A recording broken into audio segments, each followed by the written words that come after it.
Bonjour à tous, une troisième vidéo de commentaires sur la partie proba, donc la partie B du concours blanc première épreuve.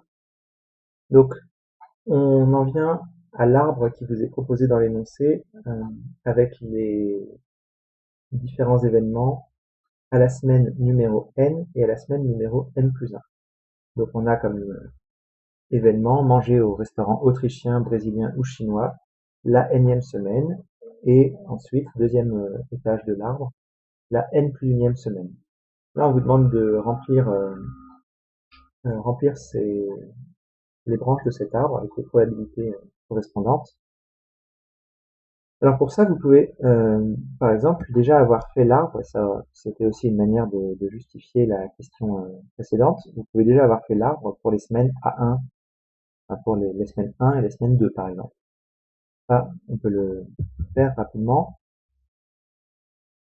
Si on avait dû faire l'arbre à partir de la situation, on sait qu'ils ont mangé autrichien la semaine numéro 0, ça c'est la donnée initiale. Après, on peut se demander la probabilité de manger autrichien, brésilien ou chinois la première semaine. Et on peut voir que la deuxième semaine, on a encore les trois mêmes choix. On va pouvoir essayer de compléter les probabilités dans ce cas-là. D'ailleurs, c'est aussi une possibilité pour justifier les réponses à la question 15. On pouvait tout à fait faire cet arbre-là pour déterminer par exemple la probabilité de A2, B2 et C2. On peut voir où apparaissaient les événements A2, B2, C2. Donc là, ce qui n'a pas posé de problème, c'est de savoir qu'il y avait une probabilité 0 ici, 1,5 ici et 1,5 ici. Et après, ce qui n'a pas posé de problème non plus dans la question 16, c'est de savoir que quand on a mangé autrichien la semaine 1, alors euh, on mange brésilien ou chinois, donc avec probabilité 1,5, 1,5 la semaine 2 et 0 sinon. On ne peut pas faire le reste des branches. En tout cas, on pouvait très bien faire cet arbre-là pour la question 15 et à partir de là, appliquer la formule des probabilités totales pour déterminer A2. Alors, je vais plutôt entourer plutôt que souligner pour pas qu'il y ait de confusion possible avec une barre et fond.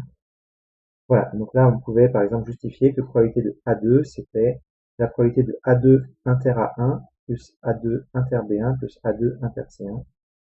Voilà, la somme de ces trois probabilités. Donc sur le modèle de la semaine 1, on pouvait par exemple écrire la semaine 2, la semaine 3, etc. Et puis ensuite c'est facile de généraliser. AN, BN, CN. Le passage à AN plus 1, BN plus 1 et CN plus 1 n'a pas posé de problème. Donc on a bien 1,5 sur les deux restaurants qui n'ont pas été sélectionnés la semaine précédente et 0 pour le restaurant qui est celui de la semaine précédente, donc qui n'est pas choisi à nouveau. Ce qui a posé plus de problèmes, et ça c'est assez embêtant aussi, c'est ce que vous avez écrit sur les branches de AN, BN et CN. Vous avez été un tout petit peu déconcerté parce qu'en fait vous vous êtes dit bah je connais pas ces probabilités-là. Je connais pas ces probabilités-là, et effectivement, on les connaît pas. C'est tout l'objet du problème. Et du coup, pour combler le vide, pour pas avoir un vide ici, vous avez écrit, pardon, un peu n'importe quoi parfois. Notamment, ce que j'ai rencontré très souvent, c'est un tiers, un tiers, un tiers. Alors en fait, un tiers, un tiers, un tiers, si vous écrivez ça, ça pose deux problèmes majeurs. Premièrement, c'est en désaccord total avec ce que vous venez de démontrer à la question précédente, où là, en général, le 0, 1,5, 1,5, vous n'avez pas eu de problème pour le déterminer. Donc là, rien que pour la semaine 1, c'est pas un tiers, un tiers, un tiers. Hein. Et surtout, si vous écrivez ici un tiers, un tiers, un tiers, bien déterminé, c'est une semaine n quelconque. Donc il n'y a aucune raison que là, ce soit pas un tiers, un tiers, un tiers aussi. Et surtout, c'est une négation de l'objet du problème, qui est précisément de déterminer ces probabilités. Donc, si vous ne voyez pas ce qu'on vous demande, à la limite, ne donnez pas de réponse, mais ne donnez pas une réponse qui est ostensiblement fausse, et qui est même ostensiblement une démonstration que vous n'êtes pas au fait de ce que le problème est en train d'essayer de vous faire obtenir. Donc là, c'est simplement les AN, BN et CN qu'on est en train de déterminer. Vu que c'est à ça que ça sert aussi de lire le problème en avance, le but d'avoir cet arbre-là, ça va être d'exprimer AN plus 1, BN plus 1 et CN plus 1, les probabilités pour le cran N plus 1, en fonction de AN, BN et CN. Donc c'est logique que ces AN, BN et CN apparaissent quelque part dans l'arbre.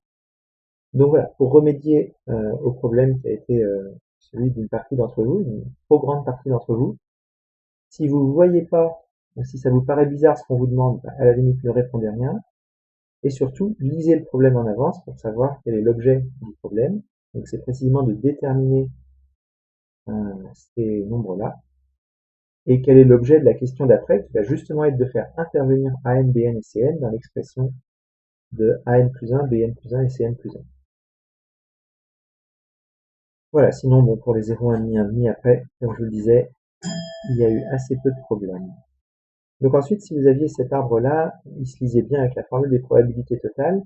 Même remarque pour les gens qui ont bien lu l'arbre et qui ont obtenu les bonnes relations, donc AN plus 1, et puis je passe à la page d'après, pour BN plus 1 et CN plus 1.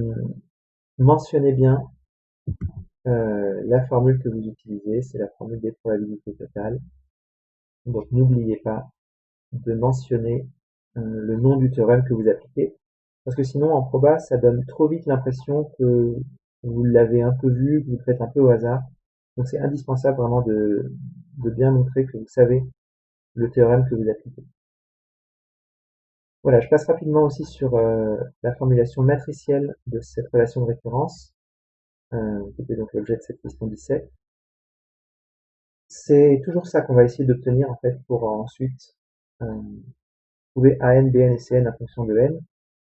Là, on va voir que c'est trois suites AN, BN et CN qui sont interdépendantes.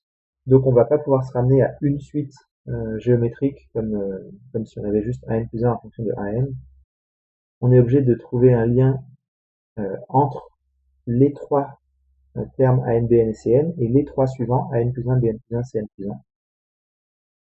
Et donc la relation qui est établie, si on a AN plus 1, BN plus 1 et CN plus 1 qui sont en fait des combinaisons linéaires de AN, BN et CN, cette relation-là peut être mise sous forme matricielle et c'est ça qui va nous permettre ensuite d'appliquer la théorie des matrices pour conclure, exprimer AN, BN et CN en fonction de N. Donc en gros, la matrice qu'on va obtenir là, c'est son élévation à la puissance n qui va nous donner l'expression de AN, BN et CN.